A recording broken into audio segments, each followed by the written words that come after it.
जानेंगे कि चौराहे पे किया जाने वाला उतारा या टोटका कितना भयावह असर छोड़ सकता। तो चलिए शुरू करते हैं आज की कहानी। चौराहे का उतारा। मनोज एक हंसमुख और दिलेर लड़का जो बीकानेर के बरसोली गांव में अपने चाचा मोहन के पास अपनी कॉलेज की छुट्टियां बिताने आया था। यहाँ मनोज के कई दोस्त हैं तो मनोज का मन भी गांव में लगा रहता है। मनोज के दिन दोस्तों के साथ मौज मस्ती में अच्छे गुजर रहे थे। मनोज के चाचा मनोज को कई बार कहा करते, ये गांव है, यहाँ जादू टोना टोटका इन सब से दूर रहना चाहिए। पर मनोज शहर में पला बड़ा था, इसलिए उसे ये सब चीजें अंधविश्वास और मनगढ़ंत कहानियां लगती थी। पर चाचा का मन रखने के लिए मनोज ने भी उनकी बात मानी। मनोज के दिन अच्छे गुजर रहे थे। उसे अपने दोस्तों से बातचीत में पता लगा कि उसके दोस्त मुकेश का अगले दिन जन्मदिन है। मनोज के दोस्त ने मनोज को अपने जन्मदिन पे आमंत्रित किया तो मनोज ने चाचा से इजाजत ली और अपने दोस्त के पास जाने के लिए निकल पड़ा। थोड़ी देर में मनोज अपने दोस्तों के पास पहुंचा। दोस्तों ने खूब मौज मस्ती की। मौज मस्ती में टाइम का कुछ पता नहीं लगा और टाइम 11 बजे का हो चला था।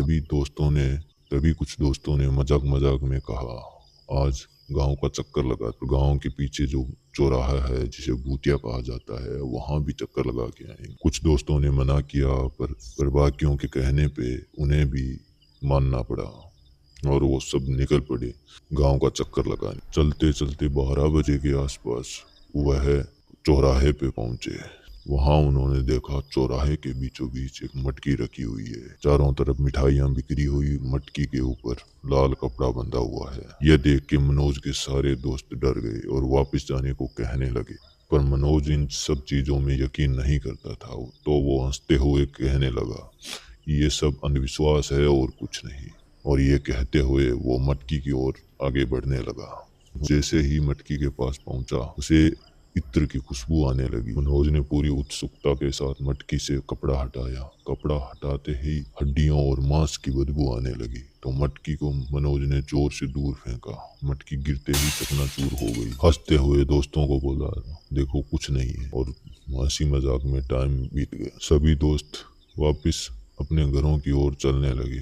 मनोज सुबह 5 बजे के आसपास अपने घर पहुंचा था तो उसके चाचा उठे हुए थे। चाचा ने थोड़ा डांटा और मनोज को अंदर भेज दिया। मनोज ने थोड़ी देर आराम किया। उतने में उसके पिता का कॉल आया।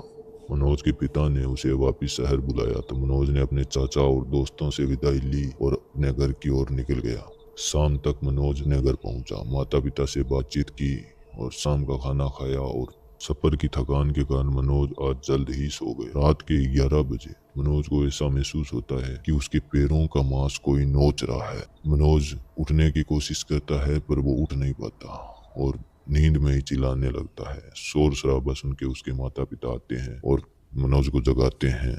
पर मनोज अपने माता पिता को कुछ नहीं बताता। पर मनोज पूरी रात वो दर्द, असहनीय पीड़ा भोगते रहता है। अगले दिन वह सुबह डॉक्टर के पास जाता है और डॉक्टर कई टेस्ट करता है पर टेस्ट सब साधारण थे। तो डॉक्टर मनोज को कुछ दवाइयां देता है और आराम करने के लिए कहता है। मनोज दवाइयां लेके घर आ जाता है।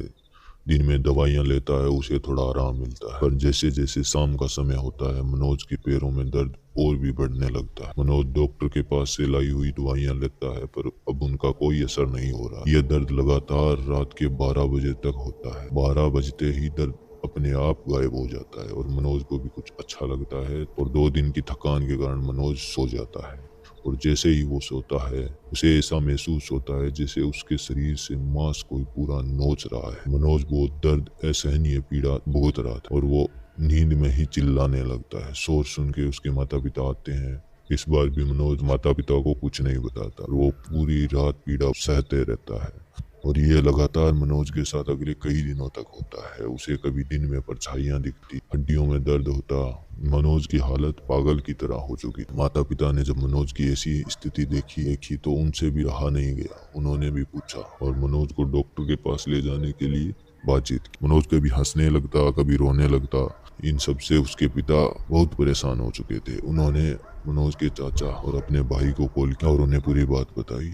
यह सुन के मनोज के चाचा को भी धक्का लगा। तो अगले दिन उसके चाचा मनोज को देखने के लिए उसके घर पहुंचे। मनोज की हालत देख दोनों ने, मनोज के पिता और चाचा ने मिलकर जबरदस्ती मनोज को अस्पताल लेके गए। वहां गए डॉक्टरों ने कई टेस्ट किए पर टेस्ट की जब रिपोर्ट आई तो डॉक्टर भी दंग रह गए, क्योंकि मनोज की हड्डियां काली पड़ चुकी। डॉक्टरों ने कई दिन मनोज का इलाज किया, पर मनोज के हालात और ज्यादा खराब हो रहे। यह बात धीरे धीरे गांव में मनोज के दोस्तों के पास पहुंची। तो मनोज के एक दोस्त ने मनोज के चाचा को कॉल किया और उन्हें उस रात की बुरी बात बताई। मनोज के चाचा को सुन के धक्का लगा, पर उन्होंने उन हालातों में खुद को जान पहचान में कई ऐसे लोग थे जो इस चीज का निवारण कर सकते थे। उन्होंने कई लोगों से बात, आखिर में उन्हें एक अघोरी बाबा के बारे में पता लगा। तो मनोज के चाचा जब अघोरी बाबा के पास पहुंचे, तो अघोरी बाबा ने मनोज के बाल और कपड़ा मंगवाया और मनोज के चाचा को कहा, जिस उतारे को मनोज ने छुआ था वो एक मसानी क्रिया निवारण का उतारा, वो क्रिया मनोज पे आ गई थी। अगर कुछ दिन और क्रिया का निवारण न करवाते तो मनोज की जान जाना तय। तो अघोरी बाबा ने विशेष पूजा पाठ किए, ताबीज और विभूति दी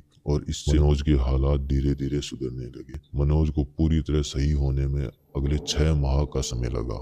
इस कहानी का उद्देश्य आपको अंधविश्वास में विश्वास दिलवाना नहीं है, परंतु जिस चीज की आपको जानकारी नहीं है उसे छेड़ना खतरनाक हो। तो मिलते हैं अगली किसी और सच्ची